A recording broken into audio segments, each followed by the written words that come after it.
Hello everyone, welcome to a new episode of Superhero Deep Dive. As always, I am your host Jason. I have a pretty interesting episode set up for you today. Let me get my disclaimers out of the way and we will get into it. Now the information is pulled from different sources across the internet and may or may not be completely complete, but they do give a really good insight on the current superhero. Also, you can catch me every Tuesday and Thursday throughout the day on Outworld Fleet Radio. Their website is outworldfleetradio.online, and it'll have a bunch of contact information there.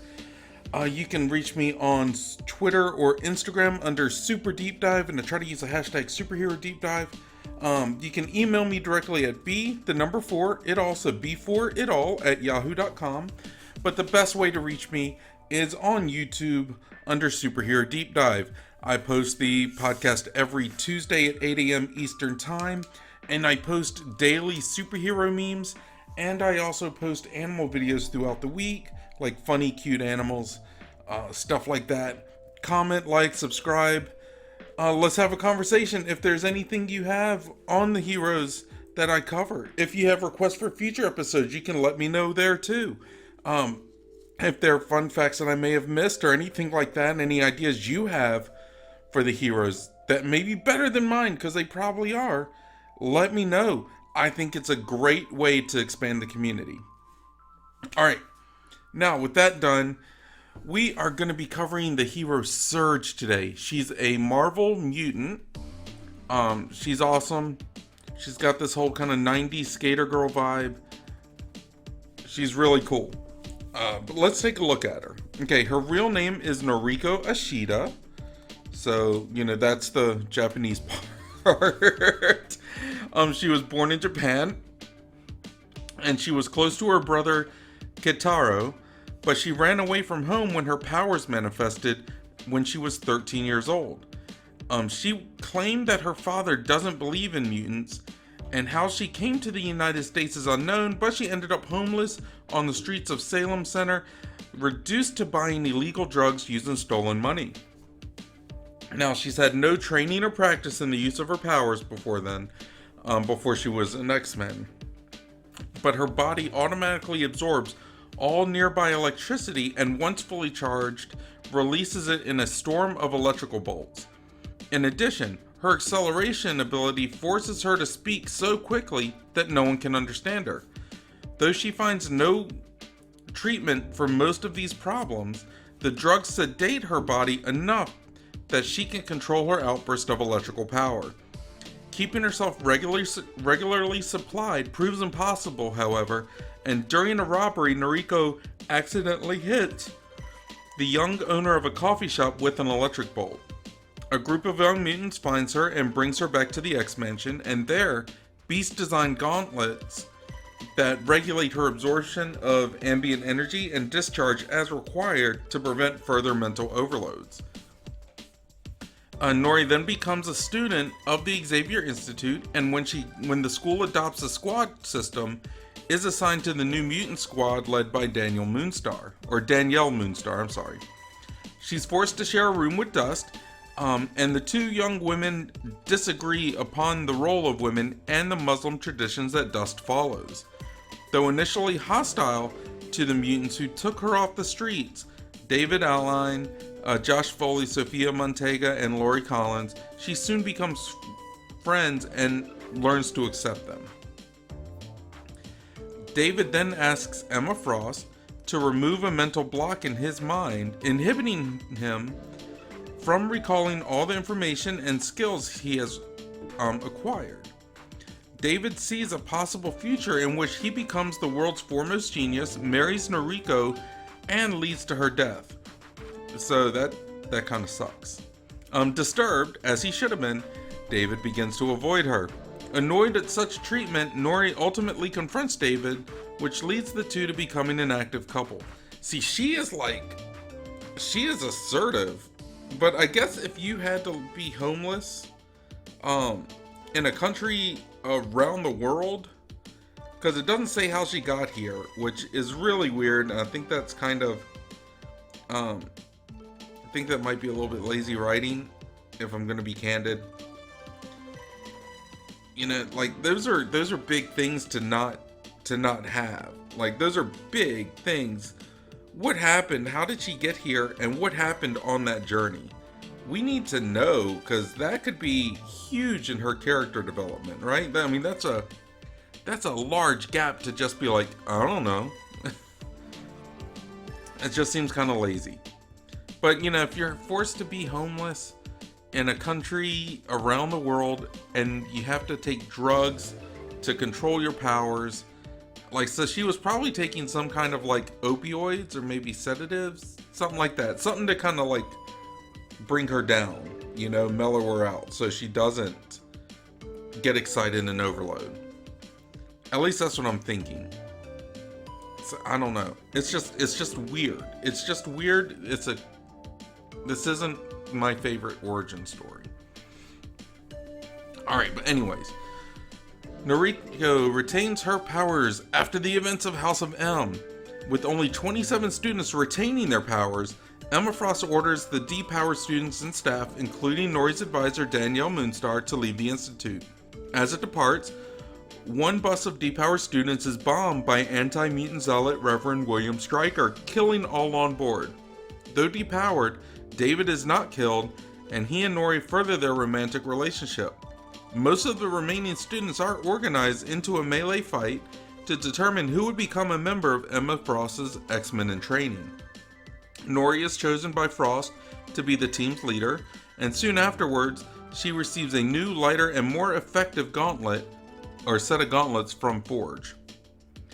Caught in an argument over the rescue of Cecily, Surge and Hellion are the only students that are not teleported to Limbo. Trance uses her powers to get messages to the two, informing them that the Institute students had been taken into Limbo by Belasco and that Belasco killed David, coordinating with ONE.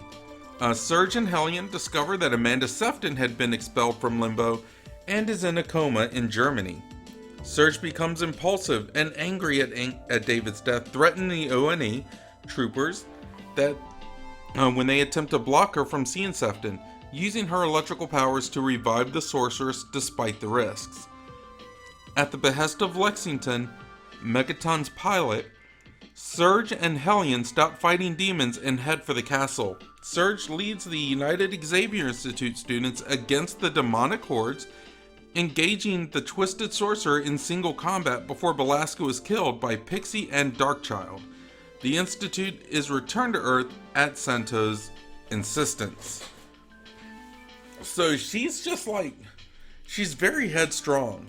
Like, it's kind of surprising to me that she was put as the leader, but maybe this is something like they saw that she was so headstrong that they knew that if she wasn't the leader, she was just going to get in trouble. So maybe they had to do this to kind of get her to rein herself in. I mean, I don't know. I don't know. It's just kind of weird. Like this history, it's really hard to follow. And I pulled from a couple sources and it was just really hard to follow. Now after their return from Limbo, Surge finds out from X-23 the torture David went through she finds out about the torture that he went through in Limbo, I'm sorry. In hopes of driving him away from the school and out of harm's way, Surge kisses Hellion in front of David and the other students. After confronting her of the incident, she insists that she doesn't love him anymore and pleads that he should leave the Institute. This backfires, as it always does, as David regains his memories of the knowledge he once had and copied up until the loss of his power with the help of the Stepford Cuckoos. David decides to both stay at the Institute and end their relationship. So this is not going to be awkward at all. Alright, so following the dissolution of the X-Men, Surge runs to Colorado, seeking help from Danielle Moonstar. Nori is overwhelmed by the pain she has endured as a new X-Men and doesn't know how to cope. Nori realizes that her fear of being hurt has affected her judgment and driven her actions over the past months. She later officially joins the X-Men based out of San Francisco, and she is seen working on one of the street crime patrols. Surge is later kidnapped along with Boom Boom and Hellion by the Leper Queen and her Sapien League. The Leper Queen injects her with a modified version of the Legacy virus, and X-Force rescues their friends after completing their mission. Elixir then is able to cure Surge before she could destroy the UN. Lastly, we see Surge defending the Golden Gate Bridge during the Second Coming event, in which Bastion assaults the X-Men, who is in search of the mutant messiah, Hope Summers. Once again, Nori is devastated when yet another teammate is injured during the initial Nimrod attack, destroying the hands of Hellion. Plunged into the waters of San Francisco Bay by Bastion's last-ditch attack, Nori witnesses Hope Summers emerge as the mutant messiah. And that's kind of her history. Like, they keep doing things like they put her in the spotlight for stuff that could theoretically be like major character developments, and it just seems like they just drop the ball and they go and put her back into this like angry youth kind of persona. I mean, is that the kind of vibe you guys are getting? Let me know in the comments, because it's weird. It's weird. It's like she was labeled as this feminist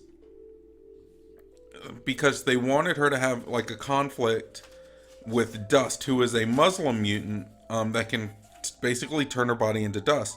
She's really cool. I should actually do a deep dive on her. I'm gonna add her to the list. Yeah, I'm doing that right now actually. But you know, they did this, and instead of actually causing conflict and like some rocky terrain, they just kind of smoothed it out and they're like, all right, cool. So this is what you're doing. Like, I think it's cool that they kind of smoothed it over because it showed understanding, it showed growth. But I think they should have extended it out. Let it be like that, like for months. Because I want to see someone see the error of their ways and then grow from it, not just be like, oh, cool, your perception is different. I like that now and I can accept it. Because that's not realistic to me. And even in the comics, where reality just gets thrown to the side a lot of times, it is nice to have some kind of grip on reality, right? At least that's my thinking. I don't know. Let me know what you guys think. Like I said, you can email me directly at b4itall@yahoo.com. You can catch me on Twitter, Instagram under superdeepdive. And you can catch me on YouTube under Superhero Deep Dive. Like, comment, subscribe, leave a request, leave any fun facts I may miss. Let me know your ideas, what you think of the character. But let me get into her powers in the meantime. Alright, so Surge. She absorbs electricity at all times, from static in the air, electrical appliances, outlets, whatever. She often causes light to flicker and stuff like that. Now, she can't really control the absorption, and thus must wear specially designed gauntlets at all times to regulate it. She can discharge the energy through powerful lightning-like blasts, or channel it into bursts of superhuman speed. If she takes in too much energy, it causes mental overloads, which can cause her to speak too fast, scatters her thinking, and worsens her control over the blast. Doesn't this just sound like the perfect kind of characteristics to make as your team leader? Yeah, I'm gonna be brain fried for a bit, so you guys just do your own thing. I'll figure it out later. Like, I don't get it, but whatever. Her blue hair that she has is not related to her mutation. According to Nori, it came in a bottle labeled electric blue, and indeed, she did debut with black hair. Very forthright and strong-minded. Nori has often clashed with her peers and superiors, from nearly getting into a brawl with Hellion after he insulted Prodigy's baseline status, after, M-Day where everyone lost their powers, or most mutants lost their powers, to challenging Cyclops' assertion that the students are safe at the Institute, which took place immediately after a series of devastating attacks by the Purifiers. Nori also considers herself a feminist, attacking Dust's choice of garb as a betrayal of women's rights when the two were roomed together. And like I said, Dust is Muslim. She wore like a full body, I believe it's a hijab. I could be wrong, and if I am, I'm sorry. Not trying to be offensive. I simply don't know. But it is a full body covering. Now, regardless, Nori is a loyal figure dedicated to her friends and increasingly feeling the responsibilities placed upon her as leader of the new X-Men. Surge was particularly incensed with Hellions' decision to rescue Mercury from the faculty without backup, and has taken it upon herself to mold the team into an effective unit capable of defending the rest of the students. She's seen as having trouble welcoming X-23 back to the team after her involvement with X-Force, possibly due to how X-23 seemingly doesn't have to take responsibility for what she did as part of that team in comparison to her own mounting responsibilities. Writer Chris Yost stated that Surge is the right candidate because she wants it the least. And you'll see it's taking a big toll on her. Being a leader when you're doing team sports and field day exercises is one thing, but leading when the stakes are life and death is another. So, those are her powers, and stuff like that. Fun facts. Surge appears in Marvel Disc Wars The Avengers. This version's hair is naturally blue, and after briefly becoming romantically attracted to Hikaru Akatsuki, she leaves for the Xavier Institute with Wolverine to receive protection from Magneto. And she also appears in the game X-Men Destiny. So yeah, that's really it. There's not a lot to her, unfortunately. But there should be. Let me give you my final thoughts before we close this out. So, like I said before, Surge screams 90s skater chick to me. And I mean this in the absolute best way possible. She's all tormented, she definitely has the skater girl fashion, and is ultimately her own worst enemy. So why not use this though, right?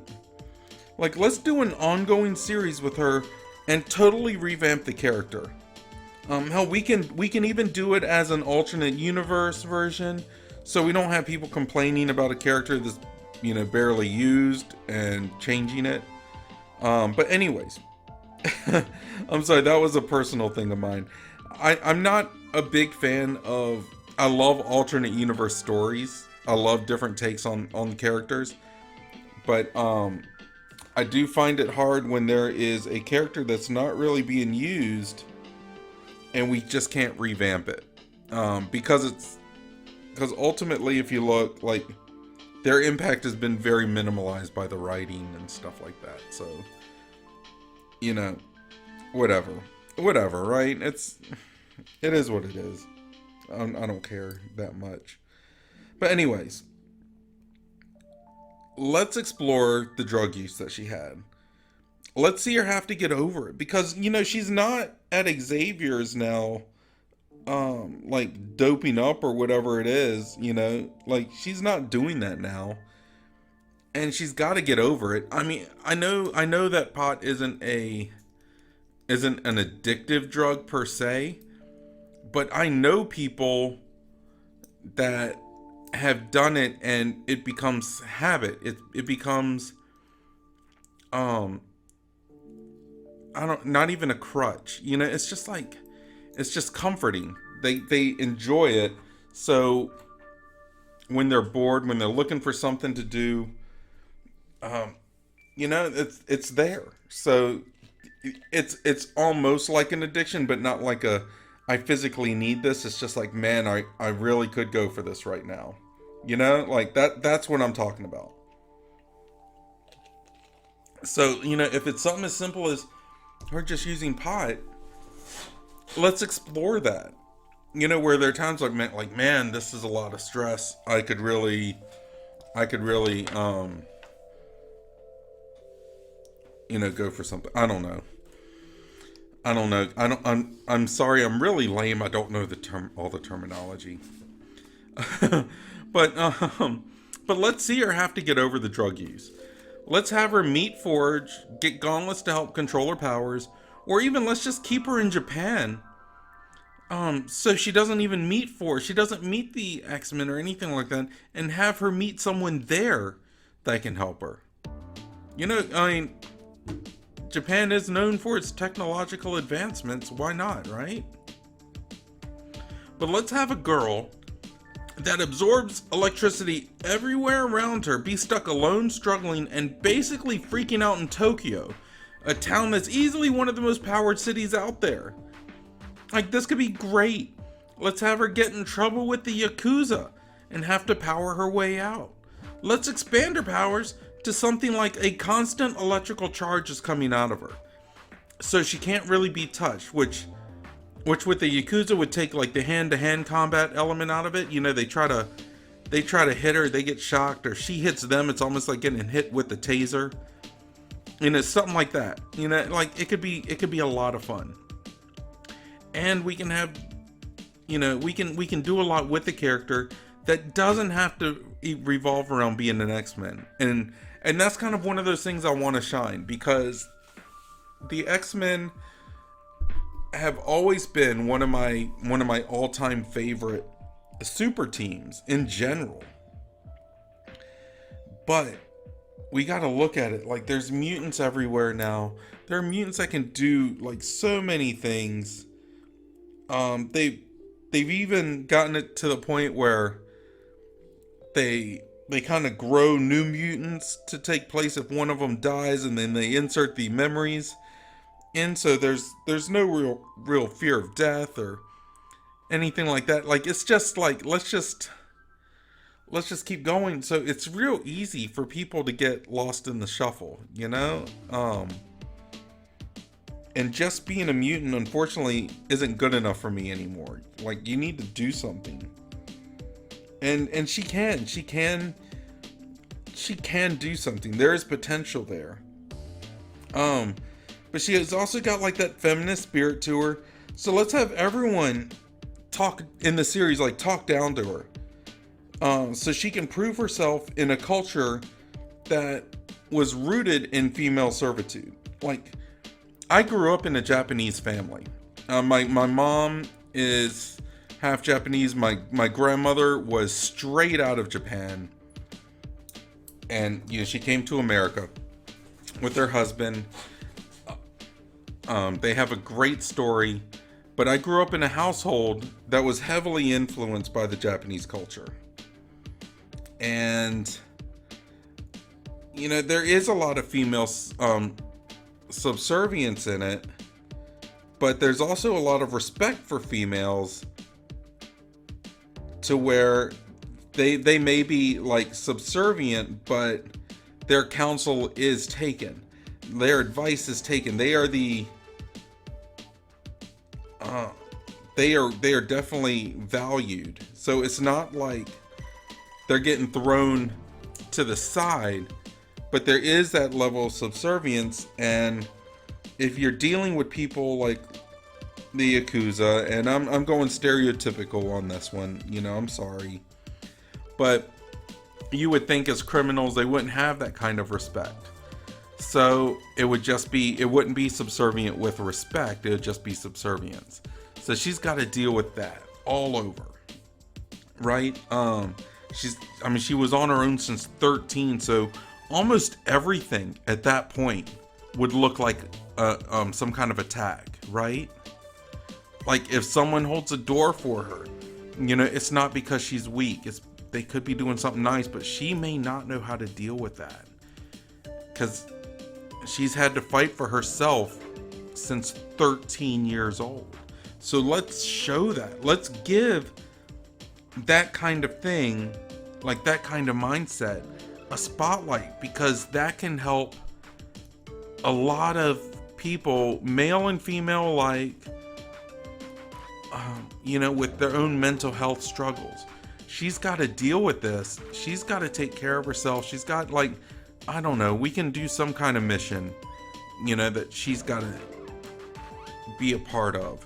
But we need to have her do it on her own in a situation that, you know, she's got to step up and grow from it. But that's what I have. What do you guys think? Let me know in the comments. Like I said, you can always reach out to me on Twitter or Instagram under Super Deep Dive, and I use the hashtag superherodeepdive. You can email me directly at b4itall, so b4itall at yahoo.com.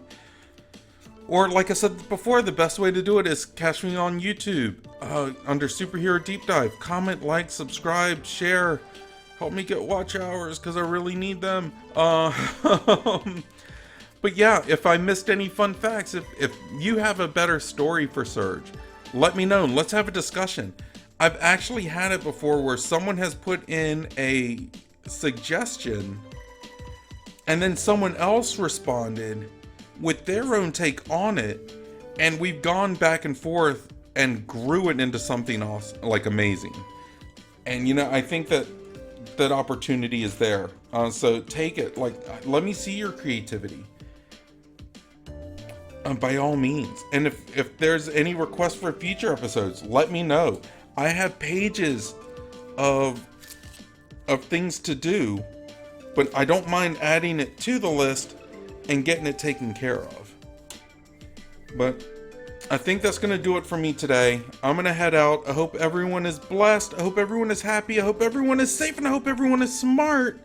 But if you're not smart, don't get caught. I'll see you next time, guys. Everyone take it easy. Bye-bye.